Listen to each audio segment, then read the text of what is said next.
Inside story. Greater Hyderabad municipal corporation కు ఎన్నికలు దగ్గర పడ్డాయి. 3 పార్టీలు ఈసారి హోరాహోరీగా పోటీ పడుతున్నట్టు కనబడుతూనే ఉంది.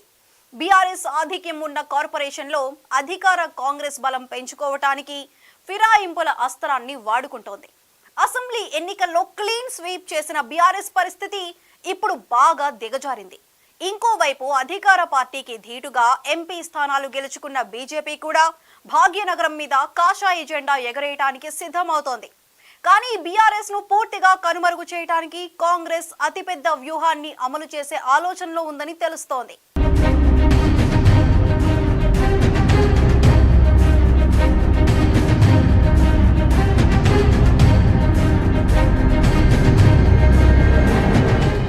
అసెంబ్లీ ఎన్నికల్లో ఘోర పరాజయం ఎదుర్కొన్న బీఆర్ఎస్ ఆ తర్వాత పార్లమెంట్ ఎన్నికల్లో మరింత దెబ్బతింది. ఇంకోవైపు ఎమ్మెల్యేల ఫిరాయింపులు కూడా పార్టీని బాగా దెబ్బతీశాయి. హైదరాబాద్ నగరంలో క్లీన్ స్వీప్ చేసినట్టు చెప్పుకున్న బీఆర్ఎస్ కు ఆ సంతోషం ఎంతో కాలం మిగలకుండా చాలా మంది ఎమ్మెల్యేలు కాంగ్రెస్ లోకి ఫిరాయించారు. కనీసం కార్పొరేషన్ తన చేతుల్లోనే ఉందనుకుంటే అక్కడ చేదు అనుభవమే మిగిలింది. సీనియర్ నాయకుడు కె కేశవరావు కాంగ్రెస్ లో చేరుతూ కూతురు విజయలక్ష్మిని కూడా కాంగ్రెస్ లో చేర్చారు. ఆ విధంగా మేయర్ విజయలక్ష్మి కాంగ్రెస్ లో చేరి తన సీటు కాపాడుకోగలిగారు. నిజానికి కూతురు మేయర్ పీఠం కోసమే కేకే ఆ వయసులో బీఆర్ఎస్ వదిలి కాంగ్రెస్ లో చేరారన్నది అందరికీ తెలిసిన విషయమే. అదే సమయంలో డిప్యూటీ మేయర్ మోతి శ్రీలతారెడ్డి కూడా కాంగ్రెస్ లో చేరారు. గ్రేటర్ హైదరాబాద్ లో మాజీ మంత్రి దానం నాగేంద్ర సహా కీలకమైన ఎమ్మెల్యేలు కూడా చేరటంతో కాంగ్రెస్ ఇప్పుడు పూర్తి విశ్వాసంతో జీహెచ్ఎంసీని స్వాధీనం చేసుకోవటానికి ప్రయత్నిస్తోంది.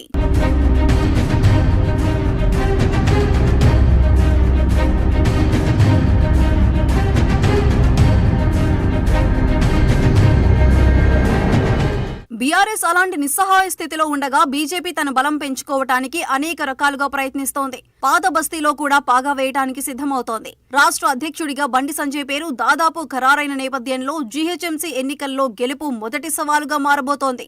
దాదాపు 50 మంది కార్పొరేటర్లు ఉన్న బీజేపీ ఆ సంఖ్యను పెంచుకునే ప్రయత్నాల్లో ఉంది. బలహీనపడిన బీఆర్ఎస్ పరిస్థితిని తమకు అనుకూలంగా మార్చుకునే పనిలో బీజేపీ చురుగ్గా పనిచేస్తూ వస్తోంది. ముఖ్యంగా హైడ్రా, మూసీ పునరుజ్జీవం పేరిట జరిగిన కూల్చివేతలను అనుకూలంగా మార్చుకోవటానికి ప్రయత్నించింది. అయితే ఈ విషయంలో ప్రభుత్వ నిర్ణయాన్ని కొంతమంది బీజేపీ నాయకులు సమర్థించగా మరికొందరు వ్యతిరేకించారు. దీంతో బీజేపీలో అయోమయం నెలకొని ఉందంటూ కాంగ్రెస్ నాయకులు విమర్శించడం బీజేపీని ఇరకాటంలో పడేసింది. ఆ తర్వాత మూసీ బాధితుల కోసం మూసీ తీరంలో బీజేపీ నాయకులు ఒకరోజు నిద్ర చేయడం కూడా ఒక ప్రహసనంగా ముగిసింది. మొత్తంగా ఈ వ్యవహారంలో బీజేపీకి మైనస్ మార్కులు పడటంతో జీహెచ్ఎంసీ ఎన్నికలకు ఆ అంశం ప్లస్ కాలేకపోయింది.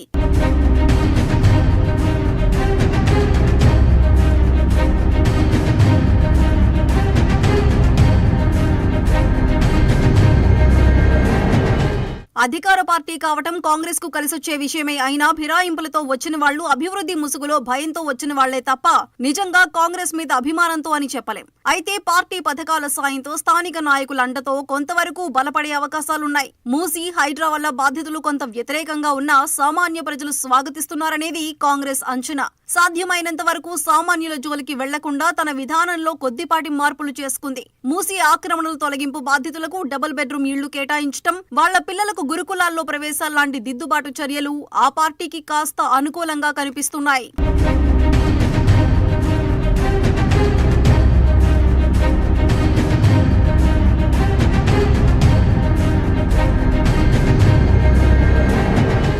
ఇవన్నీ పైకి కనిపిస్తున్న విషయాలే కాగా కాంగ్రెస్ అసలు ప్రణాళిక చాలా పకడ్బందీగా అమలు చేయబోతున్నట్టు తెలుస్తోంది. దానం నాగేందర్ ను పార్టీలోకి తీసుకోవడం వెనుక చాలా పెద్ద వ్యూహమే దాగి ఉందని ఇప్పుడిప్పుడే అర్థమవుతోంది. నగరం మీద గట్టి పట్టున్న నాయకుల్లో పీజేఆర్ తర్వాత దానం నాగేందర్ పేరు మాత్రమే ఎవరైనా చెబుతారు. అలాంటి దానం నాగేందర్ ఇప్పుడు హైదరాబాద్ నగర మేయర్ పీఠం మీద కాంగ్రెస్ నాయకుడిని కూర్చోబెట్టే బాధ్యత తలకెత్తుకున్నారు.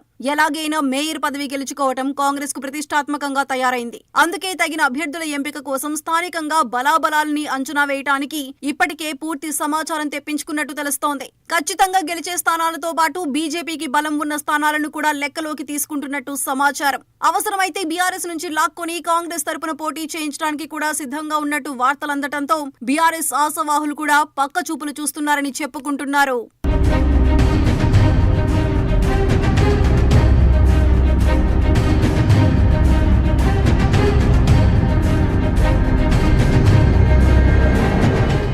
ఇదిలా ఉంటే కాంగ్రెస్ పార్టీ మేయర్ పీఠాన్ని దక్కించుకోవడానికి కృషి చేయడంతో పాటు బీఆర్ఎస్ ను ఓడించడం కూడా లక్ష్యంగా పెట్టుకుంది. అవసరమైతే బీజేపీ బలంగా ఉన్న చోట కాంగ్రెస్ నుంచి బలహీనమైన అభ్యర్థులు బరిలో దించటం, అదే విధమైన సాయాన్ని బీజేపీ నుంచి కూడా పొందటం మంచిదని అభిప్రాయంతో ఉన్నట్టు కనిపిస్తోంది. బీఆర్ఎస్ ను ఉమ్మడి శత్రువుగా లెక్కగట్టి ఆ పార్టీ కార్పొరేటర్లు గెలవకుండా బీజేపీతో లోపాయికారి ఒప్పందానికైనా సిద్ధం కావాలని ఇప్పటికే దానం నాగేందర్ కు సూచనప్రాయంగా చెప్పినట్టు తెలుస్తోంది.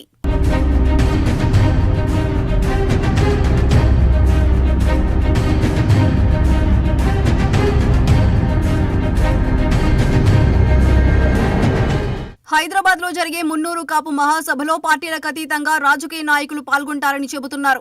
అప్పటికే బీజేపీ అధ్యక్ష పదవి లభించే అవకాశం ఉన్న కేంద్ర మంత్రి బండి సంజయ్, కాంగ్రెస్ నుంచి మాజీ మంత్రి నాగేందర్ కూడా పాల్గొంటారని తెలుస్తోంది. ఆ సందర్భంగా ఇద్దరి మధ్య జీహెచ్ఎంసీ ఎన్నికల మీద లోపాయికారి చర్చ జరిగే అవకాశం ఉందని భావిస్తున్నారు. అదే నిజమైతే రెండు జాతీయ పార్టీల మధ్య బీఆర్ఎస్ నలిగిపోయే పరిస్థితి ఎదురు కావచ్చు.